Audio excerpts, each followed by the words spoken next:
श्रीमद् भगवद गीता 9वां अध्याय।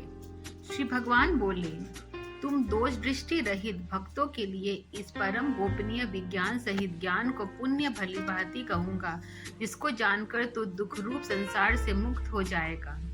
यह विज्ञान सहित ज्ञान सब विद्याओं का राजा, सब गोपनीयों का राजा, अति पवित्र, अति उत्तम, प्रत्यक्ष फल वाला, धर्मयुक्त साधन करने में बड़ा सुगम और अविनाशी है।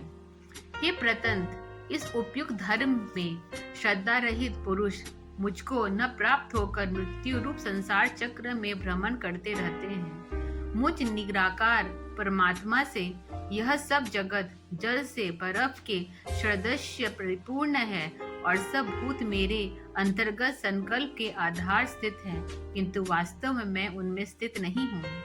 वे सब भूत मुझ में स्थित नहीं हैं, किंतु मेरी ईश्वरीय योग शक्ति को देख कि भूतों का धारण पोषण करने वाला और भूतों को उत्पन्न करने वाला भी मेरा आत्मा वास्तव में भूतों में स्थित नहीं है। जैसे आकाश में उत्पन्न सर्वत्र विचरने वाला महान वायु सदा आकाश में ही स्थित है, वैसे ही मेरे संकल्प द्वारा उत्पन्न होने से संपूर्ण भूत मुझ में स्थित है, ऐसा जान। हे अर्जुन, कल्पों के अंत में सब भूत मेरी प्रकृति के प्राप्त होते हैं, अर्थात प्रकृति में लीन होते हैं, और कल्पों के आदि में उनको मैं फिर रचता हूँ। अपनी प्रकृति को अंगीकार करके स्वभाव के बल से प्रतंत्र हुए संपूर्ण भूत समुदाय को बार बार उनके कर्मों के अनुसार रचता हूँ।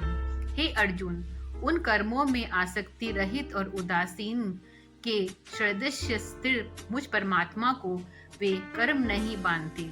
हे अर्जुन, मुझ अधिष्ठा के सकाश से प्रगति चराचर सहित स्वर्ग जगत को रचती है, और इस हेतु से ही यह संसार चक्र घूम रहा है।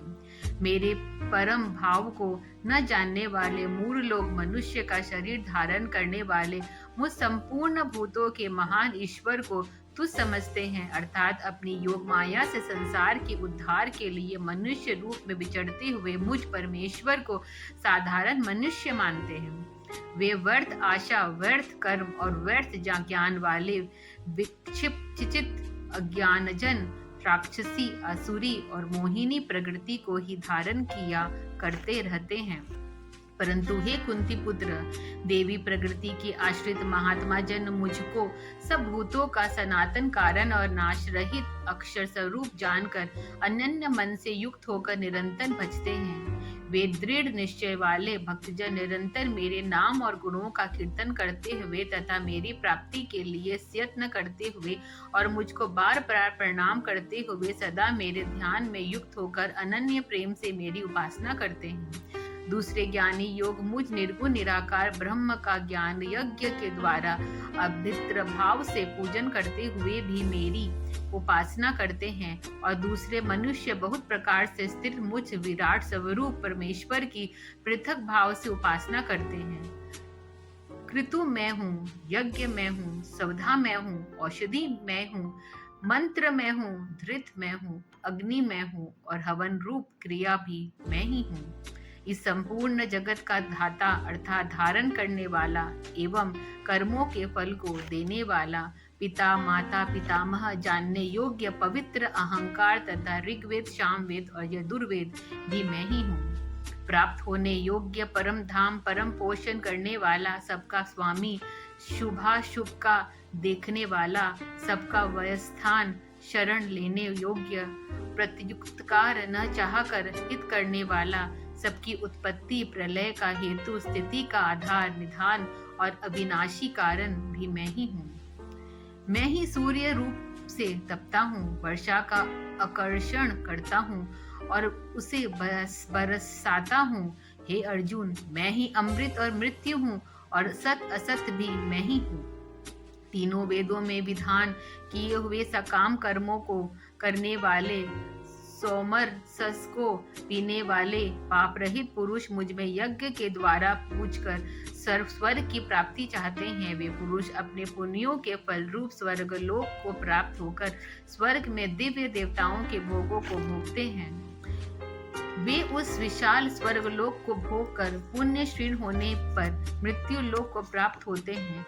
इस प्रकार स्वर्ग के साधन रूप तीनों वेदों में कहे हुए सकाम कर्म का आश्रय लेने वाले और भोगों की कामना वाले पुरुष बार बार आवागमन को प्राप्त होते हैं, अर्थात पुण्य के प्रभाव से स्वर्ग में जाते हैं और पुण्य क्षीण होने पर मृत्यु लोक में आते हैं। जो अन्य प्रेमी भक्तजन मुझ परमेश्वर को निरंतर चिंतन करते हुए निष्काम भाव से भजते हैं, वो नित्य निरंतर मेरा चिंतन करने वाले पुरुष का योग क्षेम मैं स्वयं प्राप्त कर लेता हूँ। हे अर्जुन, यद्यपि श्रद्धा से युक्त जो सकाम भक्त दूसरे देवताओं को पूजते हैं, वे भी मुझको ही पूजते हैं, किंतु उनका वह पूजन अविधि पूर्वक अर्थात अज्ञान पूर्वक है, क्योंकि संपूर्ण यज्ञों का भोक्ता और स्वामी भी मैं ही हूँ, परंतु वे मुझ परमेश्वर को तत्व से नहीं जानते, इसी से गिरते हैं अर्थात पूर्व जन्म प्राप्त होते हैं। देवताओं को पूजने वाले देवताओं को प्राप्त होते हैं, पितरों को पूजने वाले पितरों को प्राप्त होते हैं, भूतों को पूजने वाले भूतों को प्राप्त होते हैं, और मेरा पूजन करने वाले भक्त मुझ में ही प्राप्त होते हैं। इसलिए मेरे भक्तों का पूर्व जन्म नहीं होता। जो कोई भक्त मेरे लिए प्रेम से पत्र, पुष्प, फल, जल आदि अर्पण करता है, उस शुद्ध बुद्धि निष्काम प्रेमी भक्त का प्रेम पूर्वक अर्पण किया हुआ वह पत्र, पुष्पादि मैं सगुण रूप से प्रकट होकर प्रीति सहित खाता हूँ। हे अर्जुन, तू तो कर्म करता है, जो खाता है, जो हवन करता है, जो दान देता है और जो तप करता है, वह सब मेरे अर्पण कर। इस प्रकार जिसमें समस्त कर्म मुझ भगवान के अर्पण होते हैं, ऐसे संन्यास योग से युक्त चित्त वाला तू शुभाशुभ फुल्क रूप कर्म बंधन से मुक्त हो जाएगा और उनसे मुक्त होकर मुझ में ही प्राप्त होगा।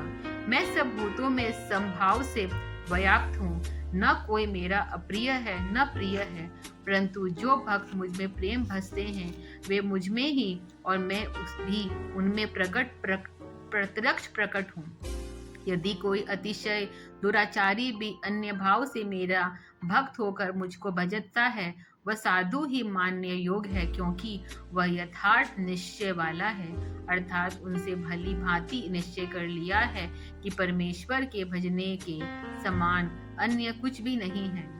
वह शीघ्र ही धर्मात्मा हो जाता है और सदा रहने वाली परम शांति को प्राप्त होता है।